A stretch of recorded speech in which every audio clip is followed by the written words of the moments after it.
سورۃ المدثر، سورہ مدثر کا تعارف۔ مقام نزول، سورہ مدثر مکہ مکرمہ میں نازل ہوئی ہے۔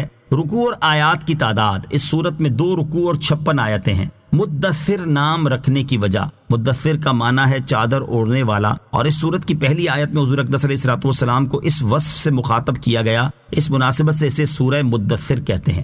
سورہ مدثر کے مضامین، اس صورت کا مرکزی مضمون یہ ہے کہ اس میں نبی کریم علیہ الصلوۃ والسلام کو دین اسلام کی تبلیغ کرنے کا حکم دیا گیا۔ مشرک سرداروں کو اللہ تعالیٰ کے عذاب سے ڈرایا گیا اور جہنم کے اوصاف بیان کیے گئے ہیں، اور اس صورت میں یہ مضامین بیان ہوئے ہیں۔ نمبر 1، اس صورت کی ابتدائی آیات میں تبلیغ دین کے حوالے سے نبی پاک علیہ الصلوۃ والسلام کی تربیت فرمائی گئی اور کافروں کی طرف سے پہنچنے والی ایذاؤں پر صبر کرنے کی تلقین کی گئی۔ نمبر 2، قیامت کے دن کی ہولناکی اور ولید بن مغیرہ مخزومی کی مذمت بیان کی گئی اور اس کے دردناک انجام کے بارے میں بتایا گیا۔ نمبر 3، جہنم کے اوصاف بیان کیے گئے اور اس کے محافظوں کی تعداد بیان کی گئی۔ نمبر 4، چاند رات اور صبح کی قسم کھا کر فرمایا کہ دوزخ بہت بڑی چیزوں میں سے ایک چیز ہے۔ نمبر 5، یہ بتایا گیا ہے کہ ہر شخص اپنے اعمال کا خود ذمہ دار ہے۔ نیز جنتیوں اور جہنمیوں کے درمیان ہونے والی گفتگو بیان کی گئی۔ نمبر 6، مشرکین کی نادانی اور بے وقوفی بیان کی گئی کہ جس طرح شیر سے خوفزدہ ہو کر گدھا بھاگتا ہے، اسی طرح یہ لوگ نبی کریم علیہ الصلوۃ والسلام کی تلاوت قرآن سن کر ان سے بھاگتے ہیں۔ نمبر 7، اس صورت کے آخر میں بتایا گیا کہ قرآن مجید عظیم نصیحت ہے، تو جو چاہے اس سے نصیحت حاصل کرے۔ سورہ مزمل کے ساتھ مناسبت، سورہ مدثر کی اپنے سے ماقبل سورت مزمل کے ساتھ ایک مناسبت یہ ہے کہ دونوں صورتوں کے شروع میں نبی پاک علیہ الصلوۃ والسلام کو ان کے لباس کے ایک وصف کے ساتھ ندا فرمائی گئی۔ دوسری مناسبت یہ ہے کہ سورہ مزمل کی ابتدا میں تہجد پڑھنے کا حکم دیا گیا اور اس میں اپنی ذات کی تکمیل ہے، اور سورہ مدثر کی ابتدا میں لوگوں کو اللہ تعالیٰ کے عذاب سے ڈرانے کا حکم دیا گیا اور اس میں دوسروں کی تکمیل ہے۔ بسم اللہ الرحمن الرحیم۔ ترجمہ، اللہ کے نام سے شروع جو نہایت مہربان رحمت والا ہے۔ یا ایہا المدثر قم فانذر۔ ترجمہ، اے چادر اوڑھنے والے کھڑے ہو جاؤ پھر ڈر سناؤ۔ یا ایہا المدثر، اے چادر اوڑھنے والے۔ شان نزول، حضرت جابر رضی اللہ تعالی عنہ سے مروی ہے، سرکار دو عالم صلی اللہ تعالی علیہ وآلہ وسلم نے ارشاد فرمایا، میں ہرا پہاڑ پر تھا کہ مجھے ندا کی گئی، یا محمد انک رسول اللہ۔ میں نے اپنے دائیں بائیں دیکھا تو کچھ نہ پایا، اور جب اوپر دیکھا تو ایک شخص یعنی وہی فرشتہ جس نے ندا کی تھی آسمان اور زمین کے درمیان بیٹھا ہے۔ یہ دیکھ کر مجھ پر روب طاری ہوا اور میں حضرت خدیجہ رضی اللہ تعالی عنہا کے پاس آیا اور میں نے انہیں کہا کہ مجھے چادر اڑھاؤ۔ انہوں نے چادر اڑھا دی۔ اس کے بعد حضرت جبرائیل علیہ الصلوۃ والسلام آئے اور انہوں نے کہا، یا ایھا المدثر، اے چادر اوڑھنے والے، قم، کھڑے ہو جاؤ۔ اس آیت کا ایک معنی یہ ہے کہ اے چادر اوڑھنے والے نبی صلی اللہ تعالی علیہ وسلم، آپ اپنی خوابگاہ سے کھڑے ہو جائیں، پھر اپنی قوم کو ایمان نہ لانے پر اللہ تعالیٰ کے عذاب سے ڈرائیں۔ دوسرا معنی یہ ہے کہ اے چادر اوڑھنے والے نبی صلی اللہ تعالی علیہ وسلم، آپ اپنی خوابگاہ سے کھڑے ہو جائیں، پھر تمام لوگوں کو ایمان نہ لانے پر اللہ تعالیٰ کے عذاب سے ڈرائیں، کیونکہ آپ تمام لوگوں کی طرف رسول بنا کر بھیجے گئے ہیں۔ وَرَبَّكَ فَكَبِّرْ وَثِيَابَكَ فَطَهِّرْ۔ ترجمہ، اور اپنے رب ہی کی بڑائی بیان کرو اور اپنے کپڑے پاک رکھو۔ وَرَبَّكَ فَكَبِّرْ، اور اپنے رب ہی کی بڑائی بیان کرو، یعنی بتوں کے پجاری اللہ تعالیٰ کی شان میں جو بکواس کرتے ہیں، آپ اس سے اللہ تعالیٰ کی عظمت اور بڑائی بیان کریں۔ مروی ہے کہ جب یہ آیت نازل ہوئی تو حضور اقدس علیہ الصلوۃ والسلام نے اللہ اکبر فرمایا۔ حضرت خدیجہ رضی اللہ تعالی عنہا نے بھی حضور انور علیہ الصلوۃ والسلام کی تکبیر سن کر تکبیر کہی اور خوش ہوئیں، اور انہیں یقین ہو گیا کہ وحی آئی ہے۔ وَثِيَابَكَ فَطَهِّرْ، اور اپنے کپڑے پاک رکھو۔ اس آیت کا ایک معنی یہ ہے کہ اے حبیب علیہ الصلوۃ والسلام، آپ اپنے کپڑے ہر طرح کی نجاست سے پاک رکھیں، کیونکہ نماز کے لیے طہارت ضروری ہے، اور نماز کے علاوہ اور حالتوں میں بھی کپڑے پاک رکھنا بہتر ہے۔ دوسرا معنی یہ ہے کہ آپ کے کپڑے عربوں کی عادت کے مطابق زیادہ لمبے نہ ہوں، کیونکہ بہت زیادہ لمبے ہونے کی وجہ سے چلنے پھرنے کے دوران کپڑے نجس ہونے کا احتمال رہتا ہے۔ وَالرُّجْزَ فَاهْجُرْ وَلَا تَمْنُن تَسْتَكْثِرْ وَلِرَبِّكَ فَاصْبِرْ۔ ترجمہ، اور گندگی سے دور رہو اور زیادہ لینے کی خاطر کسی پر احسان نہ کرو، اور اپنے رب کے لیے ہی صبر کرتے رہو۔ وَالرُّجْزَ فَاهْجُرْ، اور گندگی سے دور رہو۔ امام فخر الدین رازی رحمۃ اللہ تعالی فرماتے ہیں، اس آیت میں اللہ تعالیٰ نے اپنے حبیب علیہ الصلوۃ والسلام کو پہلے کی طرح بتوں کی عبادت سے دور رہنے پر قائم رہنے کا حکم دیا ہے۔ لہذا جس طرح مسلمان کے اس قول اہدنا کا یہ معنی نہیں کہ اے اللہ ہم ہدایت پر نہیں اس لیے ہمیں ہدایت عطا فرما، بلکہ اس کا معنی یہ ہے کہ ہمیں اس ہدایت پر ثابت قدم رکھ، تو اسی طرح یہاں ہے کہ اس آیت کا یہ مطلب نہیں کہ پہلے حضور علیہ الصلوۃ والسلام بتوں کی پوجا کرتے تھے اور اب انہیں اس سے منع کیا جا رہا ہے، بلکہ اس کا مطلب یہ ہے کہ جس طرح آپ پہلے بتوں کی پوجا کرنے سے دور تھے اسی طرح ہمیشہ اس سے دور ہی رہیے۔ ولا تمنن تستکثر، اور زیادہ لینے کی خاطر کسی پر احسان نہ کرو، یعنی اے حبیب صلی اللہ تعالیٰ علیہ وسلم آپ اپنا مال کسی کو اس نیت سے ہدیے کے طور پر نہ دینا کہ وہ آپ کو اس سے زیادہ دے گا۔ یاد رہے کہ دنیا میں تحفے اور نیوتے دینے کے معاملے میں دستور ہے کہ دینے والا یہ خیال کرتا ہے کہ جس کو میں نے دیا ہے وہ موقع آنے پر مجھے اس سے زیادہ دے گا۔ اس قسم کے نیوتے اور ہدیے شرعاً اگرچہ جائز ہیں، لیکن نبی کریم علیہ الصلوۃ والسلام کو اس سے منع فرمایا گیا، کیونکہ شان نبوت بہت ارفع و اعلیٰ ہے، اور اس منصب عالی کے لائق یہی ہے کہ رسول کریم علیہ الصلوۃ والسلام جس کو جو کچھ دیں وہ محض کرم کے طور پر ہو، اور جسے دیا اس سے لینے یا نفع حاصل کرنے کی نیت نہ ہو۔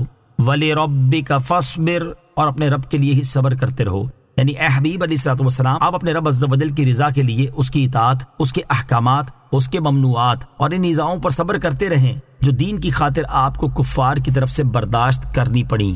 فَإِذَا نُقِرَ فِي النَّاقُورِ فَذَلِكَ يَوْمَئِذٍ يَوْمٌ عَسِيرٌ عَلَى الْكَافِرِينَ غَيْرُ يَسِيرٌ۔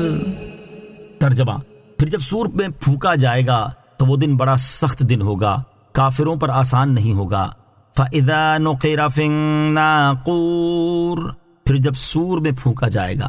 سید المرسلین صلی اللہ تعالیٰ علیہ وسلم سے چند باتیں ارشاد فرمانے کے بعد یہاں سے اللہ تعالیٰ نے بدبخت کافروں کے لیے وعید بیان فرمائی ہے۔ چنانچہ اس آیت اور اس کے بعد والی 2 آیات کا خلاصہ یہ ہے کہ جب دوسری بار سور میں پھونک ماری جائے گی تو وہ دن عذاب اور برے حساب کے اعتبار سے سخت دن ہوگا، اور وہ کافروں پر آسان نہیں ہوگا، کیونکہ ان سے سخت حساب لیا جائے گا، اور ان کے اعمال نامے ان کے بائیں ہاتھوں میں دیے جائیں گے، اور ان کے چہرے سیاہ ہوں گے، اور ان کے اعضاء کلام کریں گے، اور وہ محشر میں سب لوگوں کے سامنے رسوا ہوں گے۔ اس سے معلوم ہوا کہ وہ دن اللہ تعالیٰ کے فضل سے مومنین پر آسان ہوگا۔ ذرنی ومن خلقت وحیدا وجعلت له مالا ممدودا وبنین شہودا ومہدت له تمہیدا ثم يطمع ان ازید كلا إنه كان لآياتنا عنيدا سأرهقه صعودا۔ ترجمہ، اسے مجھ پر چھوڑ دو جسے میں نے اکیلا پیدا کیا اور اسے وسیع مال دیا اور سامنے حاضر رہنے والے بیٹے دیے، اور میں نے اس کے لیے نعمتوں کو خوب بچھا دیا۔ پھر وہ طمع کرتا ہے کہ میں اور زیادہ دوں، ہرگز نہیں، یقیناً وہ تو ہماری آیتوں سے دشمنی رکھتا ہے، جلد ہی میں اسے آگ کے پہاڑ سعود پر چڑھاؤں گا۔ ذرنی ومن خلقت وحیدا، اسے مجھ پر چھوڑ دو جسے میں نے اکیلا پیدا کیا۔ شان نزول، ولید بن مغیرہ مخزومی اپنی قوم میں وحید یعنی یکتا کے لقب سے مشہور تھا۔ اس کے بارے میں یہ آیت نازل ہوئی، چنانچہ اس آیت اور اس کے بعد والی 5 آیات کا خلاصہ یہ ہے کہ اے پیارے حبیب علیہ الصلوۃ والسلام آپ کی طرف سے اس سے انتقام لینے کے لیے میں کافی ہوں، جسے میں نے اس کی ماں کے پیٹ سے مال اور اولاد کے بغیر اکیلا پیدا کیا، پھر میں نے اس پر انعام کیا اور اسے کھیتیوں، کثیر مویشیوں اور تجارتوں سے وسیع مال دیا، اور اسے ایسے 10 بیٹے دیے جنہیں مالدار ہونے کی وجہ سے مال کمانے کے لیے سفر کرنے کی حاجت نہ تھی، اس لیے وہ سب باپ کے سامنے رہتے، اور میں نے اس کے لیے دنیاوی نعمتوں کو خوب بچھا دیا کہ اسے قوم میں عزت و مرتبہ بھی دیا، ریاست بھی عطا فرمائی، عیش بھی دیا اور لمبی عمر بھی عطا کی۔ پھر وہ میری ناشکری کے باوجود حرص اور ہوس کی وجہ سے یہ امید کرتا ہے کہ میں اسے مال اور اولاد اور زیادہ دوں۔ ایسا ہرگز نہیں ہوگا، اور آج کے بعد اس کے کفر کے ہوتے ہوئے اس کی نعمتوں میں اضافہ نہیں ہوگا، اور اس کی وجہ یہ ہے کہ وہ میری آیاتوں سے دشمنی رکھتا ہے اور ان کا انکار کرتا ہے۔ وَجَعَلْتُ لَهُ مَالًا مَمْدُودًا، اور اسے وسیع مال دیا۔ حضرت عبداللہ ابن عباس رضی اللہ تعالیٰ عنہ فرماتے ہیں ولید بن مغیرہ کے پاس 9000 مسقال یعنی تقریباً 3375 تولے چاندی تھی، اور اس کے پاس اونٹ، گھوڑے اور مویشی اتنے زیادہ تھے کہ مکے سے لے کر طائف تک کا علاقہ بھر جاتا تھا، اور ان کے علاوہ کثیر تعداد میں بکریاں، غلام اور لونڈیاں بھی تھیں۔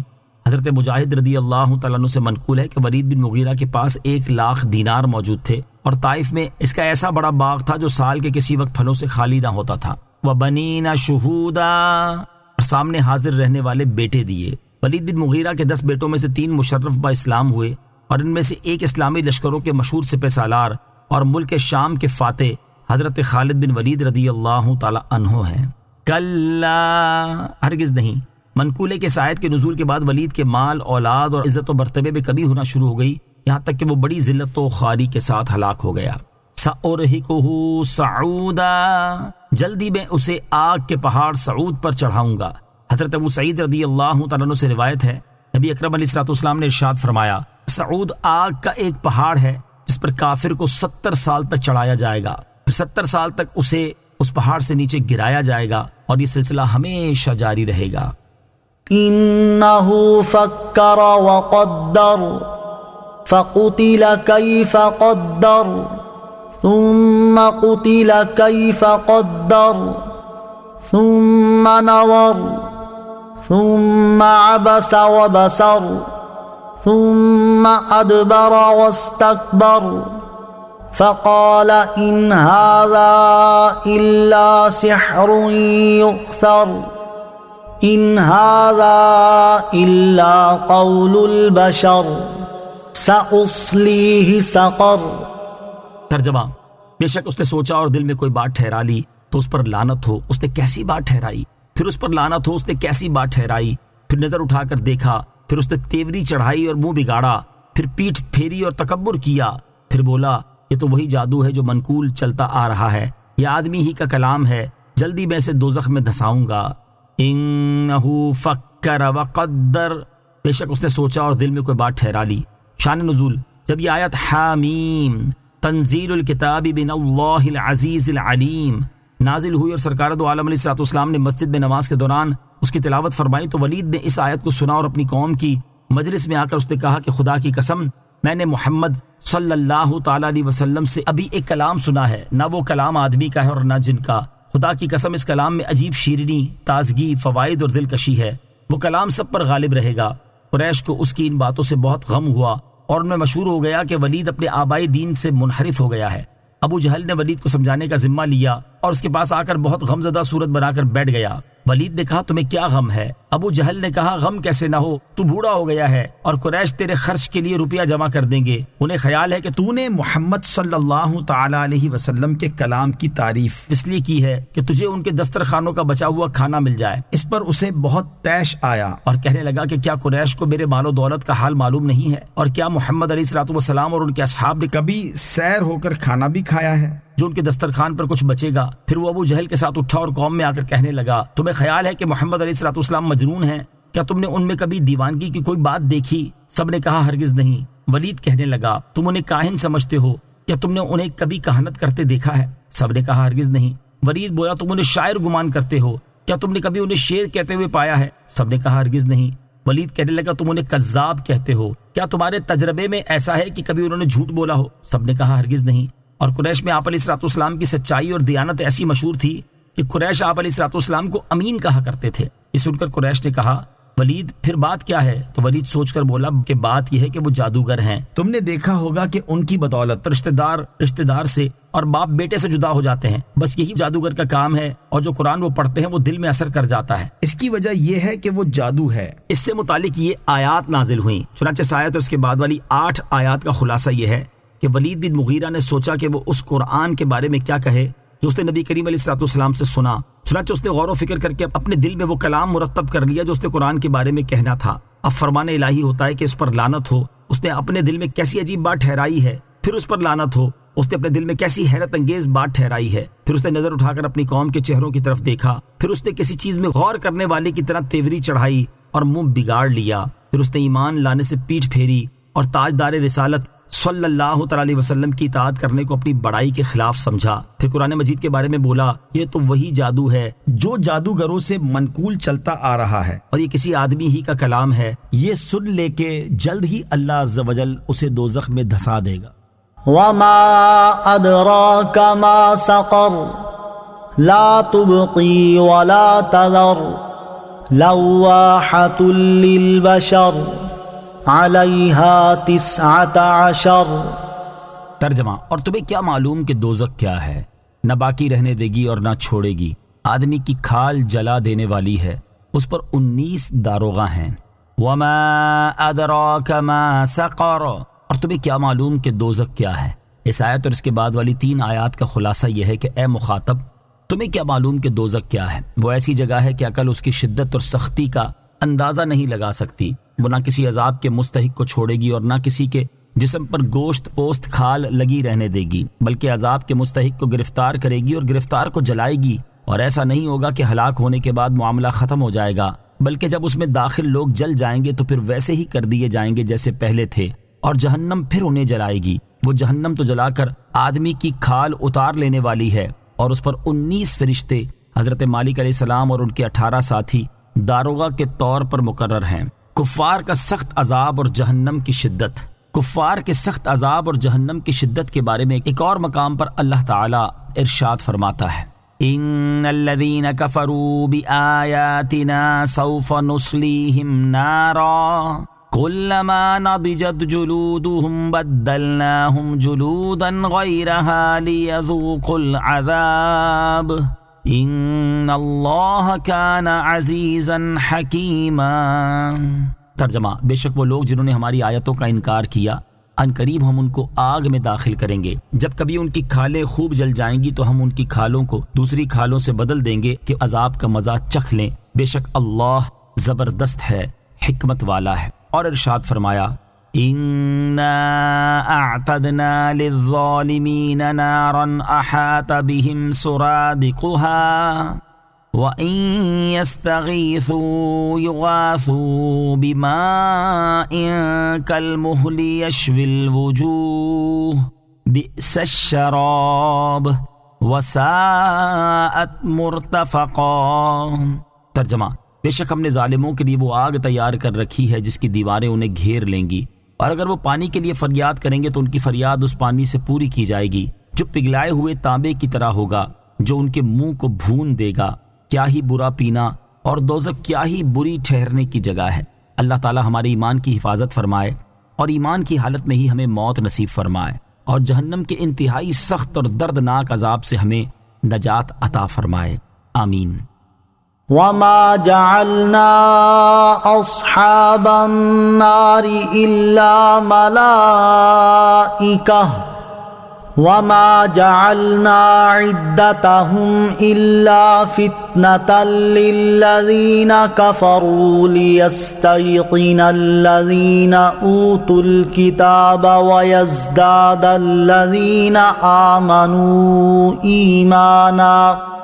ويزداد الذين آمنوا إيمانا ولا يرتاب الذين أوتوا الكتاب والمؤمنون وليقول الذين في قلوبهم مرض والكافرون ماذا أراد الله بهذا مثلا كذلك يضل الله من يشاء ويهدي من يشاء وما يعلم جنود ربك إلا هو وما هي إلا ذكرى للبشر۔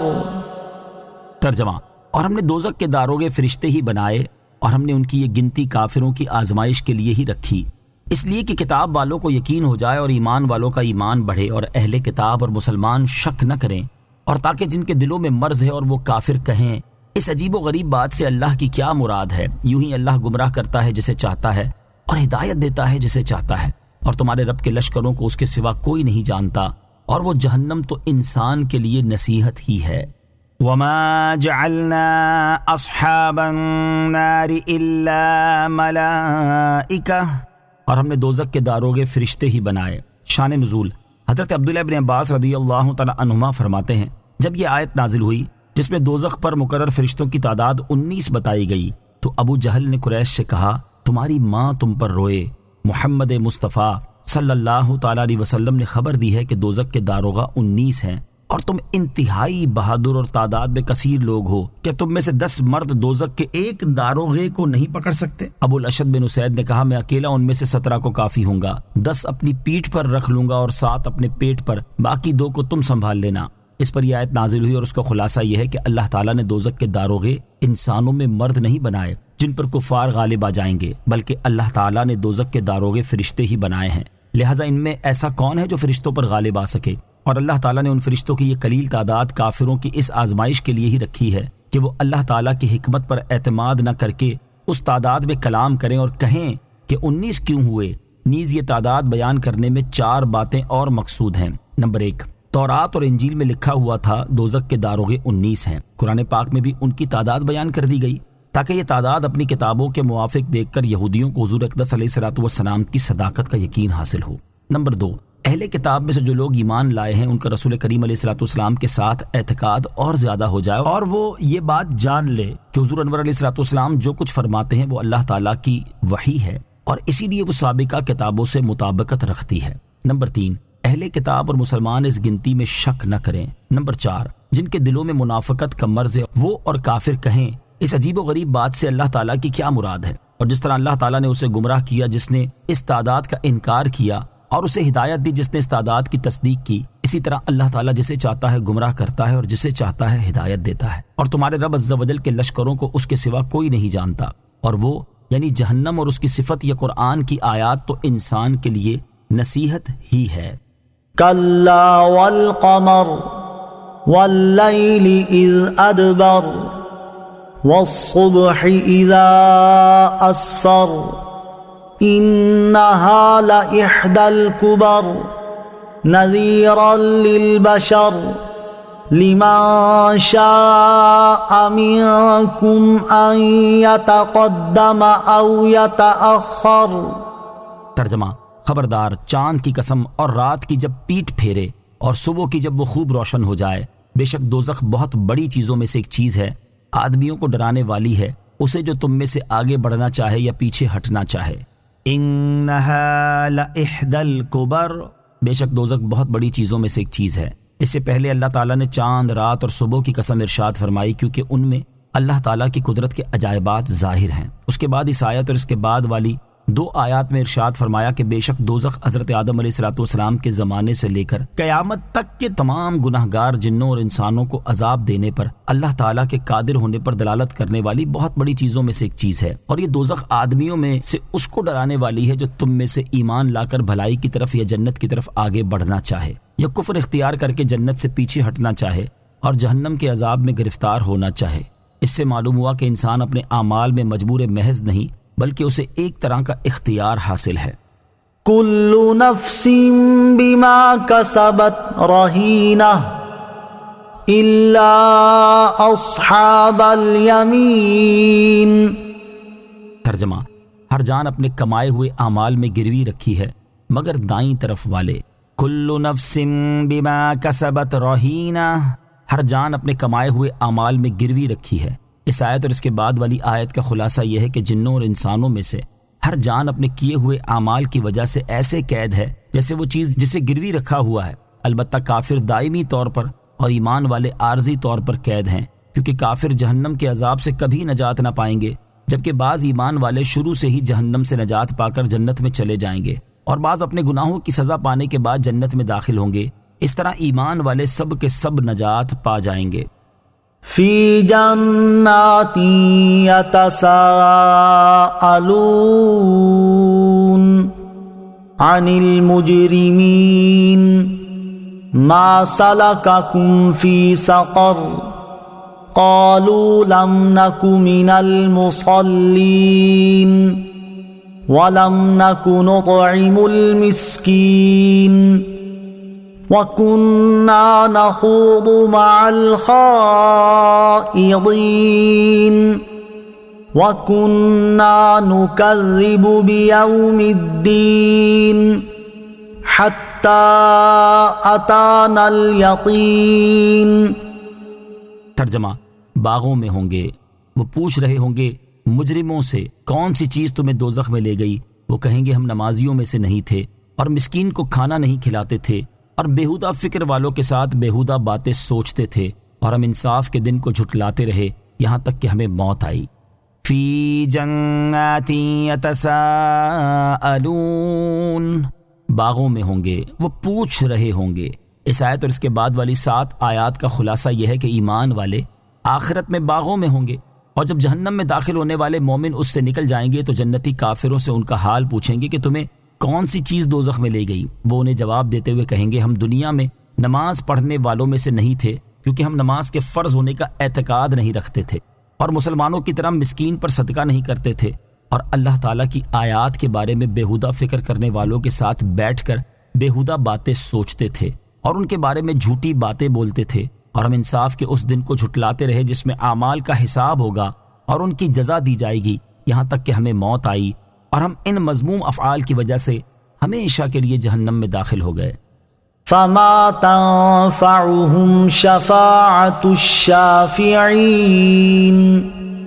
ترجمہ، تو انہیں سفارشیوں کی سفارش کام نہ دے گی۔ فما تنفعهم شفاعة الشافعین، تو انہیں سفارشیوں کی سفارش کام نہ دے گی، یعنی انبیاء کرام علیہ السلام، فرشتے، شہداء اور صالحین جنہیں اللہ تعالیٰ نے شفاعت کرنے کا اذن دیا ہے، وہ ایمانداروں کی شفاعت کریں گے اور کافروں کی شفاعت نہیں کریں گے، لہٰذا جو لوگ ایمان نہیں رکھتے انہیں قیامت کے دن شفاعت میسر بھی نہ ہوگی۔ گناہ گار مسلمانوں کی شفاعت ہوگی۔ اس آیت سے ثابت ہوا کہ قیامت کے دن گناہ گار مسلمانوں کے لیے شفاعت ہوگی اور انہیں شفاعت کام بھی آئے گی، اور یہ بات کثیر احادیث سے بھی ثابت ہے، جیسا کہ حضرت عبداللہ بن شقیق رضی اللہ تعالیٰ عنہ فرماتے ہیں، میں ایلیا کے مقام پر ایک قافلے کے ساتھ تھا، ان میں سے ایک شخص نے کہا میں نے رسول اللہ صلی اللہ تعالی علیہ وآلہ وسلم کو یہ ارشاد فرماتے ہوئے سنا ہے کہ میری امت کے ایک آدمی کی شفاعت کے ذریعے بنو تمیم کی آبادی کی تعداد سے زیادہ لوگ جنت میں داخل ہوں گے۔ عرض کی گئی یا رسول اللہ صلی اللہ تعالی علیہ وآلہ وسلم، کیا وہ شخص آپ کے علاوہ کوئی اور ہوگا؟ ارشاد فرمایا ہاں، میرے علاوہ کوئی اور ہوگا۔ اور حضرت حارث بن قیس رضی اللہ تعالیٰ عنہ سے مروی ہے، نبی کریم علیہ الصلوۃ والسلام نے ارشاد فرمایا میری امت کے بعض لوگ ایسے ہوں گے جن کی شفاعت کے ذریعے قبیلہ مضر کے لوگوں سے زیادہ لوگ بخشے جائیں گے۔ فما لهم عن التذکرة معرضین كأنهم حمر مستنفرة فرت من قسورة۔ ترجمہ، تو انہیں کیا ہوا نصیحت سے منہ پھیرے ہوئے ہیں، گویا وہ بھڑکے ہوئے گدھے ہوں جو شیر سے بھاگے ہوں۔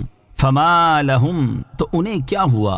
اس آیت اور اس کے بعد والی 2 آیات کا خلاصہ یہ ہے کہ مشرکین نادانی اور بے وقوفی میں گدھے کی طرح ہیں، کہ جس طرح شیر کو دیکھ کر خوفزدہ ہو کر گدھا بھاگتا ہے، اسی طرح یہ لوگ نبی کریم علیہ الصلوۃ والسلام کی تلاوت قرآن سن کر ان سے بھاگتے ہیں اور قرآن کی نصیحتوں سے اعراض کرتے ہیں۔